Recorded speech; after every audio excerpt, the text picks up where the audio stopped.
Welcome to the Once and Future Authors Podcast. I'm Stephanie, and I'm so excited today to be joined by Dr. June Owen. She's the author of Getting Over a Broken Heart. There's a book that way too many of us certainly should be reading. And our author writes, how does one get over the shattering pain of a broken heart? The death of a relationship through any means causes such pain, and we will do anything to get over it. The question is, how? This book was inspired not just by Dr. Owen's work as a clinical psychologist dealing with clients who have suffered terrible heartbreaks, but from her own personal experiences and those of friends. Dr. Owen is a clinical psychologist who has been in private practice for over 30 years.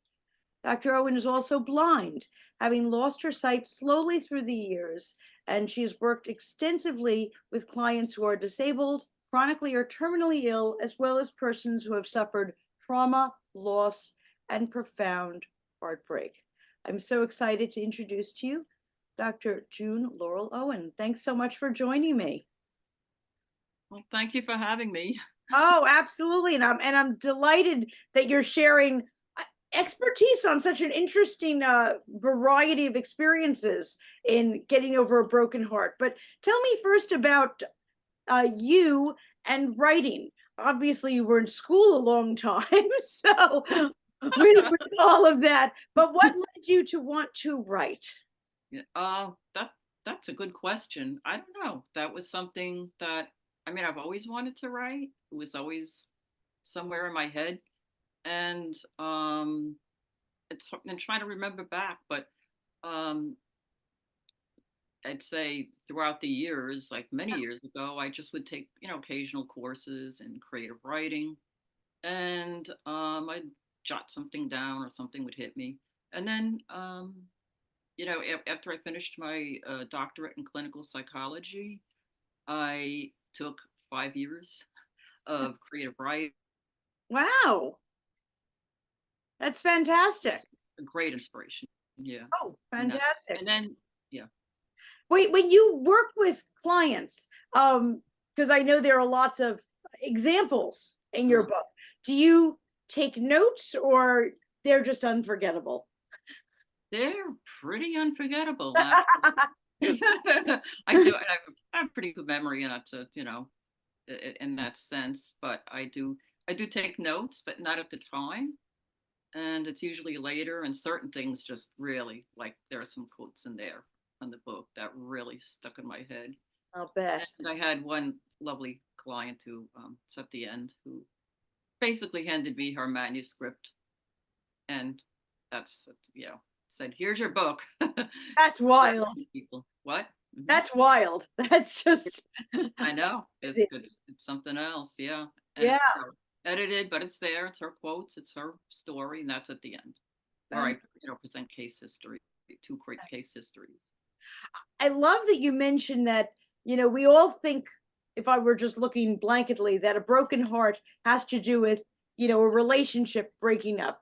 But you mentioned how it's your experience, not just in relationships, but also in your own losses, your own broken heart, let's say, at personal losses. Can you tell us a little bit about your own blindness and how that has affected the book as well as your own practice? Oh, that's a good question, and it's interesting because that's like kind of at the beginning there, Mm. where the very first person that I present um was also blind, and I started. I have a genetic disease, and I started losing my sight and was diagnosed. Um, I did have sight at one point where I was able to drive a car, even. Mm. Kind of a scary notion, but I um, not looking back on it, because I Right, probably yeah. had potential loss at the time but didn't know it. But at age 28, I was diagnosed legally blind because I knew something was wrong. And then just by the time I was working, I'd say on my doctorate, I learned Braille and started having things recorded. I was still able to get around with the cane, and I got a guide dog eventually. So yeah, so I guess, and then I worked at the International Center for the Disabled, and I just really had that connection with people suffering all kinds of loss, loss of eyes, loss of limbs, loss of people in their lives, you know? Gosh. Yeah. Dr. Owen, tell me, how is it to get a diagnosis like that? You were able to see as a child, even as a teenager, you felt that something was going on there, I'm sure, ended up with doctors, and they diagnosed you. How old were you when you found out that this would lead to blindness? Well, I was age 28 when I was diagnosed, and this is going to sound kind of crazy, but I was having difficulty, like for example, it's hard to explain, but I would trip on the stairs, because I was losing my peripheral vision, which is the ability to get around and see black and white. And I noticed that I was really having trouble at night, but I still had the central vision. So I really went from doctor to doctor. Nobody diagnosed me. So I thought, oh boy, I think I'm crazy. Why am I having all these strange experiences? There were too many to name, but where I'd be walking and then walk into something at the bottom, that's out of the field of vision. Yeah. So when I actually got the diagnosis, it was actually a sense of a relief, but Mm. he didn't tell me I'd go totally blind. Oh, I said, "Will I keep my central vision, which is what I have now, and had back then?" And he said, "Yes, that was wrong. I did lose my central vision." And that's what really got to me. And it's been a gradual loss throughout the years. I'd say even 20 years ago, I had more vision, or 10 years. It's just so gradual. It's like aging. It's like you don't really feel it. It's like minute by minute, day by day, until one day, I guess, a person, you look in the mirror and it's like, that's me. right. So that's how I equate the eyesight loss. Yeah, Yeah, it's no, you're right. We sometimes don't realize that we're aging until we think back 10 years and see a picture of us, I don't know, doing something or thinking about it. Mhm. I wouldn't do that now. No. You were explaining central vision. I'm just so that I understand, does that mean that things that are directly in front of you as opposed to peripheral? Oh, that's the ability to see fine detail, to read, and to see color. And Okay. I have to say, like somebody said to me, I mean, yes, like what bothers me the most. And they thought I would say independence. Yes, that drives me crazy because I'm very, I'll admit. But it's the loss of aesthetic beauty because I did used to paint. My father was a professional artist. And I used to paint and draw, and I just love seeing the sunset and color. I love color. And when I lost that, that just, I don't know. That's I think got to me more than anything, not being able to see a beautiful sunset. I mean, I see it in my head. I Hmm, wrote I wrote a poem that describes this. Uh, really? yeah. Uh-huh. Talk about what it was like, what the feeling, the loss of my vision. It's short, somewhere in my blog. But you can still see it in your head, you were saying. I Your see things in memory. my head. I see colors and things in my head, like people describe things to me. So having people say, "Well, do you think it's easier uh, having been born blind or losing vision later?" And I always say I'm of the school of thought of better to have loved and lost. Hmm, I'd rather I'd rather this be the case, even though what comes with this is loss. Whereas a person born blind, they don't feel that loss. They right. haven't lost anything. They Right. just adapt to the world completely differently. So I'm more in the world of the sighted in that sense because I have a visual. Like if you ask somebody congenitally blind, I don't know, they don't know what you mean. You say the color red it means nothing, or a That's square or anything. It just says it doesn't mean anything. right, right. Like a square would be something that has points, and the colors mean nothing. So it's kind of interesting. So I feel like I'm more. At one point, I felt like I was in both worlds, and then I felt like I'm still more in the world of the sighted because I see things in my head. Yeah. And when No, I write, I see things in my head. I kind of visualize things. Yeah. I'm glad you said that about feeling better to have loved and lost than Hmm. never to have loved at all. That kind of Hmm. brings us right into getting over a broken heart and dealing with relationships too. People will say the same thing. Is it better that I loved and then went through this terrible trauma and pain when it broke up? or that I just never felt love in my life at all, and then I would just not feel pain. Do you agree with that with relationships as well as with sight? Oh, definitely. I mean, look, wouldn't it be wonderful if you all met that your perfect person and there was Right. no feeling of heartbreak, but life isn't like that. No matter what it is, we're all going to experience loss. Be loss of a parent, loss of a pet, loss of anything. And we all, lose certain abilities as time goes on. It's just life, and I like that's what I get into in the healing section. It's just like trying to embrace your fear, your pain, and embrace just all parts of yourself.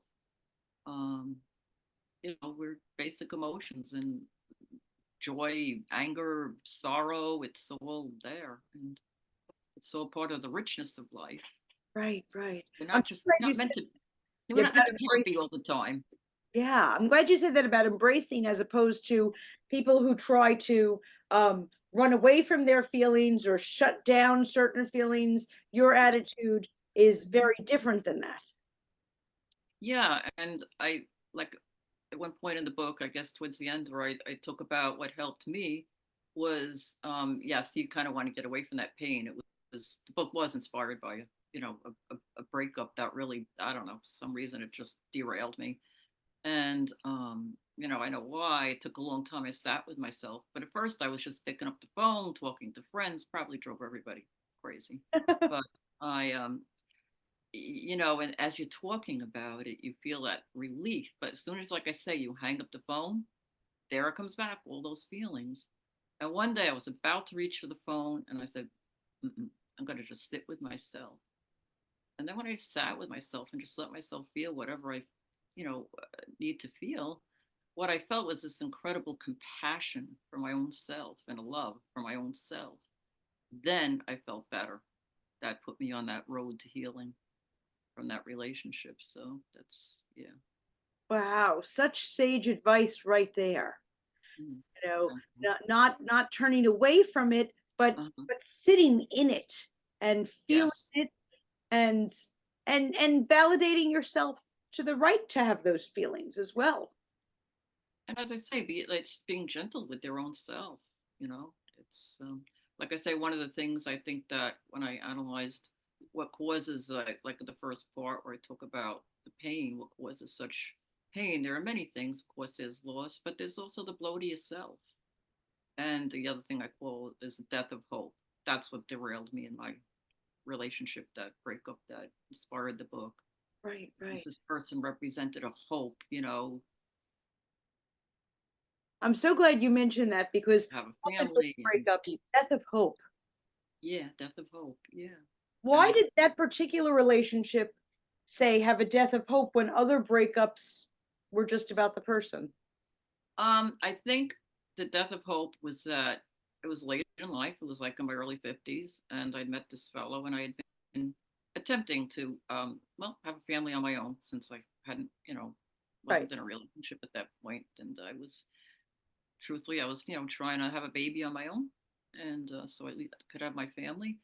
And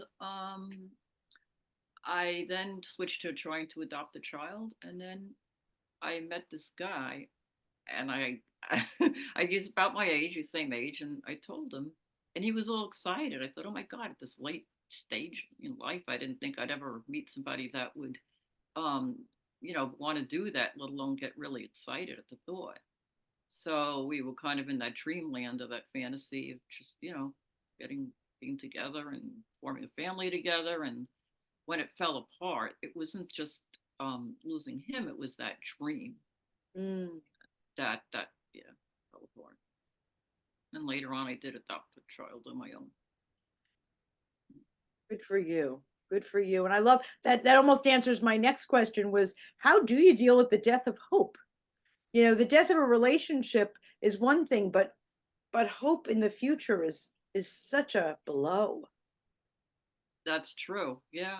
How do you deal with the death of hope?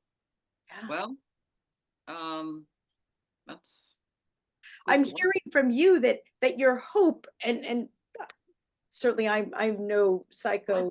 psychotherapist, but it sounded like your hope was tied to this person And then once you finally were able to, I'll say, put that relationship in its place, you took your own hope.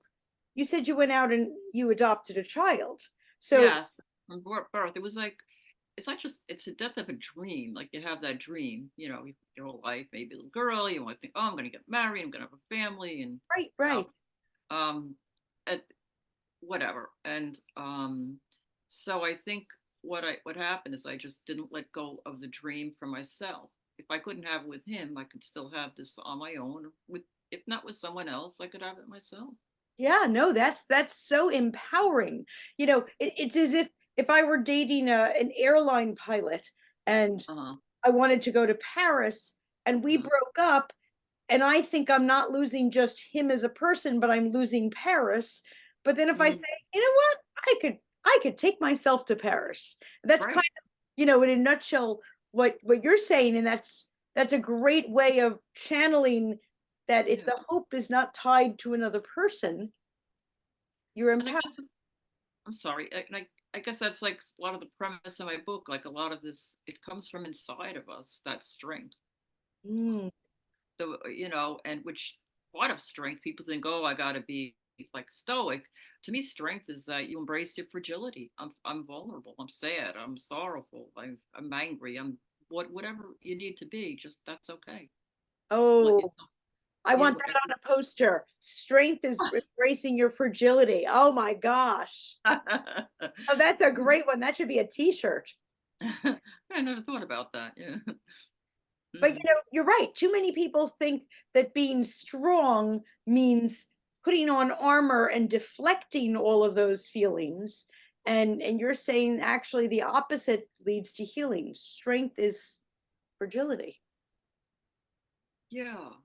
It's like I was reading something the other day, and I how did she put it? It was like just the strength is in being vulnerable, being able to be vulnerable. She had a whole theory of superheroes, which I thought was pretty interesting. She said, every client is a superhero because what a risk to to make yourself vulnerable to a total stranger. You think about that. You're opening up your heart and soul to this total stranger. That takes a lot of that takes a lot. It does. You're right. And people sometimes think that strong people are stoic and don't have relationships or don't let anyone close. Yeah, I think that's kind of the I don't know the trend, but I think that's no, definitely strength comes from being able to be able to be vulnerable. That that takes strength Yeah. to allow yourself to be vulnerable. I just read somebody I know who lost their spouse had Mm-hmm. posted that grief is the price we pay for love. Ah, yeah, that's true. And I think in your book and in your teaching also, Also, uh, I have heartbreak, is yeah. the I'm price sorry. we pay. It is. And I also say the price of intimacy is we do lose a part of ourselves in a relationship. You don't want to lose your whole self, but you lose a little part of yourself because your life gets enmeshed with that person. Right. So that, right? So that, when you break up, you feel like you are losing. That's where I get into the self esteem, where you feel like you've lost a part of yourself. Well, in a sense, you've lost that part of yourself that's intertwined with that other person. And it's kind of trying to reclaim that part of yourself. Yeah. But the opposite, protecting yourself from ever losing anything and not letting anyone close, you're already a loser then because you're not. Well, that's death. I I look at it, it's like you just walled yourself off to life. And life is, it's just like I said, it's about being able to feel whatever you need to feel and just different experiences. So I talk about depression, I talk about grief versus depression. They're very different. Depression like pulls you away from your feelings. It's like you feel dead, you feel empty. But Mm. grief is you feel sorrow, sadness, and that's what you're supposed to feel with the loss. Does grief sometimes lead to depression? Yeah, that's the complicated thing. I mean, it's not. so cut and dry. I mean, I do, it's one of my parts in the book called Grief versus Depression, when they can go, you can go back and forth between the two of them, and they can get intertwined, sort of. But grief is like you said, as is to be expected. That's actually a Well, we've healthy. had a loss. It just comes in waves, Mm, like you'll feel okay for a while, then you'll have that wave, and maybe sometimes you will feel dead or empty or depressed, and other times you'll be able to feel sad. Like, you know how we feel better when you cry. If you have people say, I just had a good cry. yes. Yeah, you feel better. Mm. So Dr. Owen, even after the losses you have had in your own life, Hmm. do have you found in your own life, or even with uh, patients that you've worked with, Hmm. that it makes them want to put up a wall and I'm not going there again? How do you deal with that? Yeah, that's hard.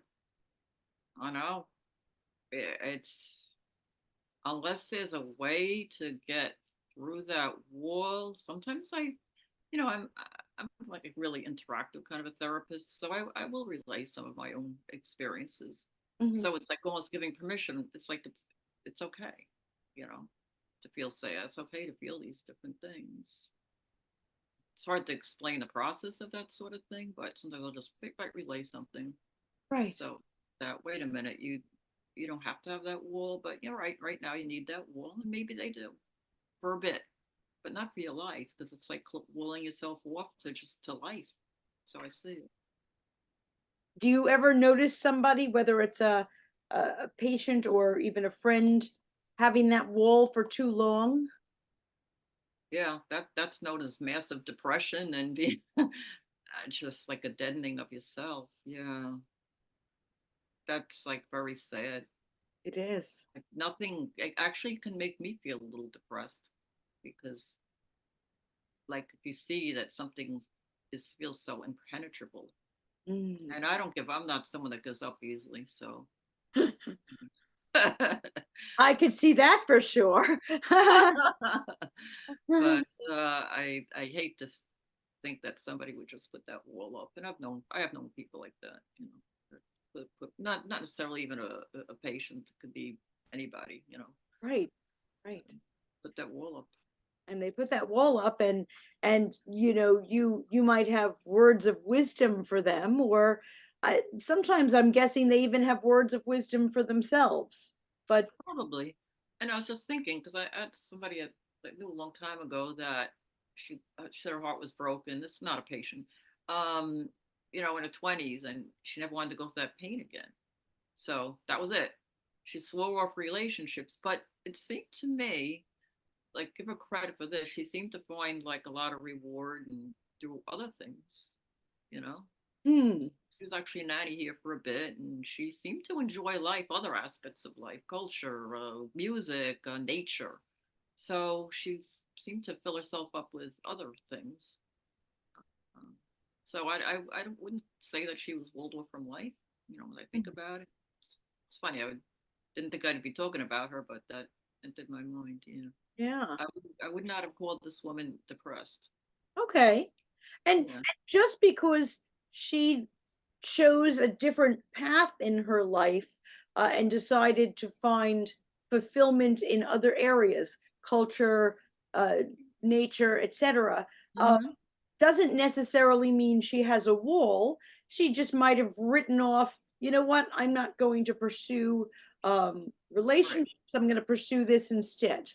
Yeah, she just kind of redirected her, whatever you call it, her Right, leanings just to something else, that where she felt she could be fulfilled. I mean, that could be writing for some people. right. I remember something they said, like Thomas Hart, well, writers will, novelists will fall in love with their characters. And I was thinking of Thomas Hardy. That was one of my favorite novels, Tess.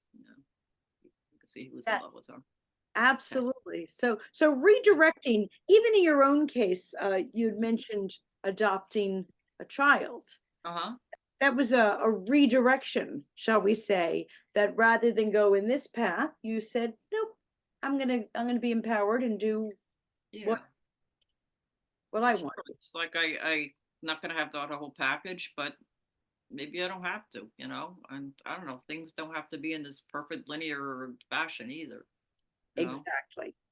that's whatever. I thought, maybe I'll meet somebody later on, maybe I won't, but at least I'll have this part of my life that I know I always wanted because, I always loved children. Exactly. No, I I love knew I at that. least wanted one. Yeah. I love that you kind of took the reins of your own life in your Hmm. hands. And your friend who is into culture and nature and making their own life also sounds like that. Hmm. So very different from putting a wall up. Putting a wall up means, Yeah. depression, Yeah. emptiness. Yeah. Yeah. It's a terrible state. It really is. Hmm. And I was thinking something and it just trying to remember exactly what it was. That's okay. What would you, I know that putting Oh, all that was it. your, It came back to me. I'm sorry. okay. It couldn't be. Um, that was something I thought of as a book because for me to become a mother was like full of it was like the long and winding journey to motherhood. I Oh, went I through love a that. lot. It took me like 10 years to, Wow. achieve that dream. Yeah, I went through every possible. I won't get into it now, but Yeah, at some no, point, that's yeah, it was massive. It was I didn't give up. I went this route, then I went that route, and then the other route, and yeah, it's very complex. well, if not a full book, at least a series of blog posts, because that would be very inspiring for people who are in that 10-year. I'm sure during that 10-year period, if it took you that Mhm. long, it was discouraging. Oh, definitely. Yeah, absolutely. Yeah. So to hear from somebody who made it through that darkness Uh for huh. a decade, Uh huh. but reached the light at the end of the tunnel is hugely inspiring. Yeah. Yeah. That's Hope why I said, if not a book, at least a series of blog posts would be fabulous. something. I mean, I've jotted some of it down, and I never really went anywhere with it because Mhm. because I was busy taking care of my little one who is now 18. Exactly. We're very busy with that, and that keeps you busy. 18 years old. Wow, that's the cusp of a whole lot of um relationships and experiences out there. Mhm. So if you had one piece of advice for her and for all of us on the cusp of adulthood, what would that be? Cusp of.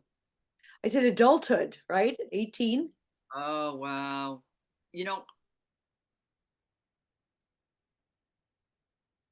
teenagers, teenage girls, especially, I don't know, something about it. And or people that at the crossroads of like say picking a career or something. Mm, And my mother wants me to be a doctor, a lawyer, or a banker, or make money. And I'm like, do something you love. Do something that makes you happy. You're going to be with this for many, many years. And right. I'm always a very much a follow your heart type of person. I Um, love that. yeah, you'll find a way. You find a way. Because you do that, it's fake. Just I feel like just be true to yourself, your authentic self. Well, everybody has a certain leaning. Yeah. If you want to be a musician, be a musician, an artist, and whatever. I don't know. Well, coming from a doctor, that means a lot. So, Absolutely. Well, thank you so much. I just want to remind our listeners, um, Getting Over a Broken Heart by Dr. June Laurel Owen. Also, visit her website at doclistens.com and learn more about her work. And maybe if you're getting over a broken heart, this is the book for you. But I think all of us in the course of life have that shared experience. So, a beautiful book, personal stories from Dr. Owen's own life, as well as some stories of patients that she's worked with to help you to realize that you are not alone. Thank you so much for joining me, and thanks for a great book. thank you. Thank you.